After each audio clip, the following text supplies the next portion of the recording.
శ్రీమాత్రే నమః. జూలై నెల రాశి ఫలితాలని మనం తెలుసుకోబోతున్నాం. అంతకంటే ముందు జూలై నెలలో పర్వదినాలు ఏమేమి ఉన్నాయి అని ఎత్తుకుంటే ఆషాఢ మాసం, శ్రావణ మాసం అనుబంధంగా ఉన్నటువంటి పర్వదినాల్లో జూలై 6వ తారీఖున తొలి ఏకాదశి, అంటే ఇప్పటి నుండి మొదలు పెడితే మహాశివరాత్రి వరకు పండగలే, ప్రతి నెల పండగలే, పూజలే, వ్రతాలే ఇవే ఉంటాయన్నమాట. జూలై 6వ తారీఖున తొలి ఏకాదశి, జూలై 10వ తారీఖున గురు పౌర్ణమి, జూలై 14వ తారీఖున సంకష్టహర చతుర్థి, వెంటనే శ్రావణ మాసం కూడా వచ్చేస్తుంది. పండగలు ప్రతి ఒక్కళ్ళు కూడా వస్తున్నటువంటి పండగలన్నింటినీ దృష్టిలో పెట్టుకొని ఏ రకమైనటువంటి రిచువల్స్, ఏ పద్ధతుల ప్రకారం చేయాలో ఆ పద్ధతి ప్రకారంగా చేసుకోండి.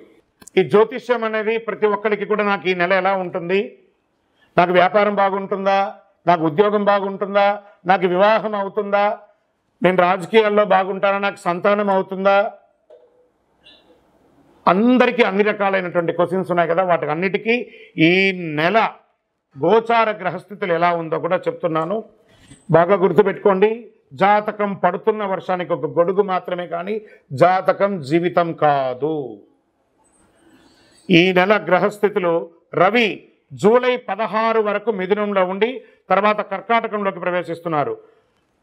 కుజుడు జూలై 26 వరకు సింహంలో ఉండి తర్వాత కన్యా రాశిలో ప్రవేశిస్తున్నారు. బుధుడు ఈ నెలంతా కర్కాటక రాశిలో ఉంటున్నారు. గురుడు ఈ నెలంతా మిథున రాశిలో ఉంటున్నారు.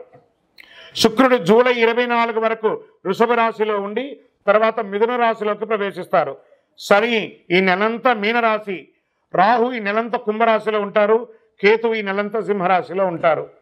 గోచార గ్రహస్థితులు బట్టి ఈ నెల రాశి ఫలితాలన్నీ ప్రిడిక్ట్ చేయడం జరుగుతుంది. మీ వ్యక్తిగత జాతకానికి ఇదొక 30 నుంచి 40% మాత్రమే వర్తిస్తుంది. మీ వ్యక్తిగత జాతకం మీ పరిసర ప్రాంతాల్లో ఉన్నటువంటి గురువుల్ని సంప్రదించి జాతకం చెప్పించుకోండి. లేదా మా ద్వారా చెప్పించుకోవాలనుకుంటున్నారా, కింద కనబడుతున్నటువంటి మా నెంబర్కి వాట్సప్ చెయ్యండి. జ్యోతిషాస్త్రరీత్యా ద్వాదశ రాశుల్లో 11వ రాశి అయినటువంటి కుంభరాశి మిత్రులారా, మీరు ధనిష్ఠ నక్షత్రం 3, 4 పాదములు, శతభిష నక్షత్రం 1, 2, 3, 4 పాదములు, పూర్వాభాద్ర నక్షత్రం 1, 2, 3 పాదాలకు జన్మించిన మీరు కుంభరాశి వారిగా పరిగణించబడుతున్నారు. ఈ నెల మీకు శుభాశుభ ఫలితాలు ఎలా ఉన్నాయంటే, ఏళ్నాడు శని తృతీయ భాగంలో ఉన్నారు. మీరు అద్భుతమైనటువంటి అవకాశాలు రాబోతున్నాయి. కొంత శని భగవానుడున్న మిగతా గ్రహాలన్నీ అనుకూలంగా ఉన్నాయి. ఎన్నో సంవత్సరాల పోరాటాల తర్వాత జీవితం మెరుగుపడడం ప్రారంభమవుతుంది. ఉద్యోగంలో అధికారులతో కాస్తంత ఆచితూచి వ్యవహరించండి, మంచిది. పనిభారం పెరిగే అవకాశం ఉంది. సహోద్యోగులతో ఉన్నటువంటి సఖ్యత కొనసాగుతుంది. వివాదాలను చర్చల ద్వారా పరిష్కరించుకోవచ్చు. ఉద్యోగస్తులు కంపెనీ పాలసీ ప్రకారం ఇంక్రిమెంట్ పొందవచ్చు. వృత్తి వ్యాపారాల్లో ఆశించిన స్థాయిలో లాభసాటిగా ఘటిస్తుంది. ఆర్థిక పరిస్థితి నిలకడగా ఉంటుంది. వృధా ఖర్చులను తగ్గించుకోవడానికి మంచిది. వ్యాపారానికి పెద్ద రిస్క్ తీసుకోవడం మంచిది కాదు. ఏ ప్రయత్నమైనా సఫలీకృతం అవుతుంది. సామాజిక గౌరవ మర్యాదలు పెరుగుతాయి. పలుకుబడి కలిగిన వారితో పరిచయాలు విస్తరిస్తాయి. ఇంట బయట బాగా ఒత్తిడి ఉంటుంది. ప్రతి పనిలోనూ శ్రమ తప్పదు. ఇతర వ్యవహారాల్లో తలదూర్చకండి. ఏ ఇతరుల మనకు సంబంధం లేదా, సైలెంట్. నేను శని భగవానుడు ఉన్నాడు, గుర్తుపెట్టుకోండి, సైలెంట్. విద్యార్థులు కొద్ది శ్రమతో ఆశించిన ఫలితాలు సాధిస్తారు. ప్రాథమిక విద్య లేదా ఉన్నత విద్య అభ్యసించే వారికి చాలా మంచి ఫలితాలను పొందుతారు. ప్రేమ వ్యవహారాలు చాలా అనుకూలంగా ఉంటుంది. ఆరోగ్యం పట్ల జాగ్రత్త వహించాలి. ఒత్తిడి, స్ట్రెస్ సంబంధించిన అసౌకర్యం కలిగించవచ్చు. వైద్య చికిత్సలు లేదా శస్త్రచికిత్స కూడా జరిగే అవకాశాలు ఉన్నాయి. అన్నదమ్ములు, అక్క చెల్లెలతో మాట పట్టింపులు పడకండి. డిస్కషన్స్ వచ్చిందంటే అక్కడి నుంచి పక్కకి వెళ్ళిపోండి, లేదా మీ జీవితం మీద ఇంపాక్ట్ పడుతుంది. జాగ్రత్త. రాజకీయ నాయకులకి ఈ నెల కొంచెం గడ్డు కాలమే. షేర్ మార్కెట్ అస్సలు ముట్టుకోకండి. వ్యవసాయదారులకి మెట్ట పొలాలు చాలా కలిసి వస్తుంది. మీడియా రంగం వారికి, ఐటీ రంగం వారికి బాగా ఉంటుంది.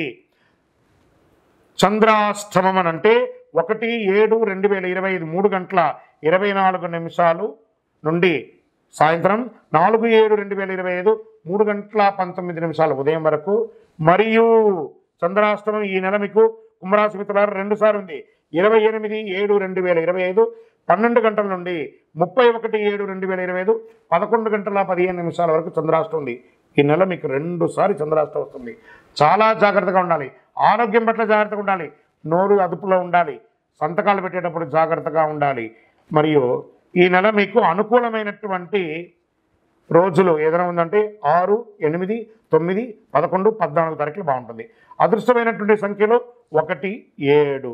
ఆరాధించవలసినటువంటి దైవం ఎవరు? భైరవ స్వామి. శ్యామలాదేవిని ప్రార్థన చేయండి. వారాహి అమ్మవారిని ప్రార్థన చేయండి. రాజమాతంగి ప్రార్థన చేయండి. విజయం లభిస్తుంది. పరిహారం ఏం చేయాలి? అష్టమి రోజున భైరవ స్వామిని ఆరాధించండి. మంగళవారం, శుక్రవారంలో అమ్మవారిని ఎర్ర పుష్పంతో ఆరాధించండి. శని భగవానునికి మీ వయసు సంఖ్య ఎంత ఉందో అన్ని దీపాలు వెలిగించండి. మీ యొక్క సంపూర్ణ జాతకం తెలుసుకోవాలా? మా కింద నెంబర్కి మీ యొక్క date of birth, time of birth, place of birth WhatsApp చేయండి. మీకు రిప్లై వస్తుంది. ఇంకనూ అద్భుతమైనటువంటి శక్తి పొందడానికి అతి శక్తివంతమైనటువంటి ఈ కరుంగాళి మాలను ధరించండి.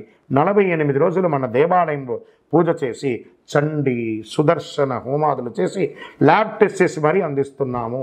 కావలసిన వారు కింద నెంబర్కి టెక్స్ట్ చేయండి. ఇంకను ఈ ద్వాదశ రాశి ఫలితాలు పొందినవారు, ద్వాదశ రాశుల్లో ఉన్న ప్రతి ఒక్కరు కూడా మీరందరూ కూడా ఆయురారోగ్య ఐశ్వర్య భోగభాగ్యాలతో ఉండాలని అఖిలాండ కోటి బ్రహ్మాండ నాయకుడు శ్రీ ధర్మశాస్త్ర అయ్యప్ప స్వామి వారిని ప్రార్థన చేస్తూ, తిరుపతిలో 18 అవతారాలుగా కొలువై ఉన్నటువంటి అయ్యప్ప స్వామి వారి దేవాలయం జీవకొండలో ఉంది.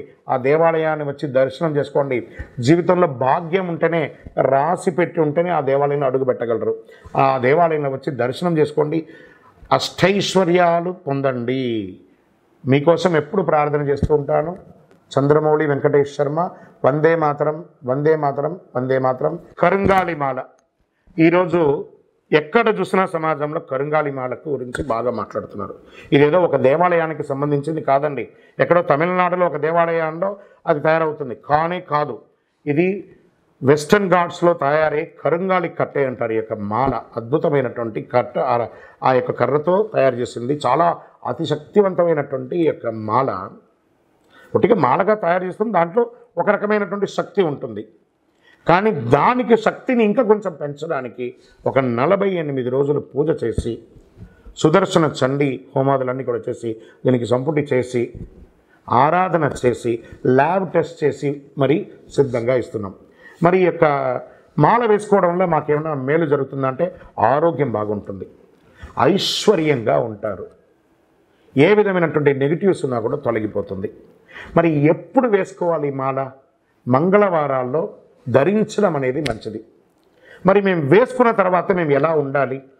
పడక మీద పడుకోకూడదు. మీరు మాల ఏ రోజైతే వేసుకుంటారో ఆ రోజు మధుమాంసాలకి దూరంగా ఉండండి. సావులకు వెళ్ళకండి. మలమూత్రం వెళ్ళినప్పుడు దాన్ని ధరించకుండా పక్కన పెట్టి వెళ్ళి వచ్చిన తర్వాత కాలు కడుక్కొని మళ్ళీ వేసుకోండి. భయపడాల్సిన అవసరం లేదు. ఇంకోటి జాగ్రత్త పడాల్సింది ఏమైనా ఉందంటే, మార్కెట్లో తక్కువ ధరకు చాలా అట్రాక్ట్ చేసి ఆన్లైన్లో చాలామంది మోసం చేస్తున్నారు. జాగ్రత్త పడండి. ఇది అంత సామాన్యంగా దొరికే మాల కాదు. ఎవరు పడితే వాళ్ళు ఇచ్చేయడానికి. మీరు అడగండి ఎవరినైనా, మీరు ఎక్కడ పూజ చేశారు, దీనికి ఏంటి శాండిటీ ఏంటి, దీనికి పవర్ ఏంటి, ఎవరు ఇస్తున్నారు, ఏ గురుగారు ఇస్తున్నారని అడగండి.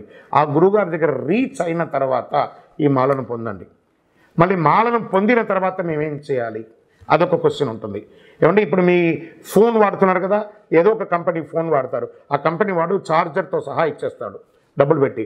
ఆ ఫోన్ ఇచ్చేంత వాడు మొదట కొంచెం ఛార్జ్ ఉంటేనేమో ప్రతిరోజు అది పని చేయాలంటే మనం డైలీ ఛార్జింగ్ పెట్టుకోవాలి. అలాగే ఈ మాలకు ఇంకా పవర్ పెరగాలంటే ఈ మాలను చేతిలో చక్కగా ఇలా పెట్టుకొని ఉదయం స్నానం చేసిన తర్వాత ఈ మాలను ఒక మంత్రం ఇస్తాం. ఆ మంత్రాన్ని చెప్పి జపం చేసుకోండి. అప్పుడు అందులో పవర్ పెరుగుతుంది. ఆల్రెడీ 48 రోజులు చేసిన పూజ పవర్ ఉంటుంది. మీరు కూడా ప్రతిరోజు ఆ జపం చేసుకోవడం వల్ల ఇంకా ఈ మాలకు శక్తి పెరుగుతుంది. అప్పుడు మీరు అన్ని రకాలైనటువంటి ఫలితాలను పొందుతారు. మాల కావాల్సిన వారు మా ఈ ఫోన్కి వాట్సాప్ చేయండి మాల కావాలని. తప్పకుండా మా అడ్మిన్స్ మీకు రిప్లై ఇస్తారు. విజయోస్తు.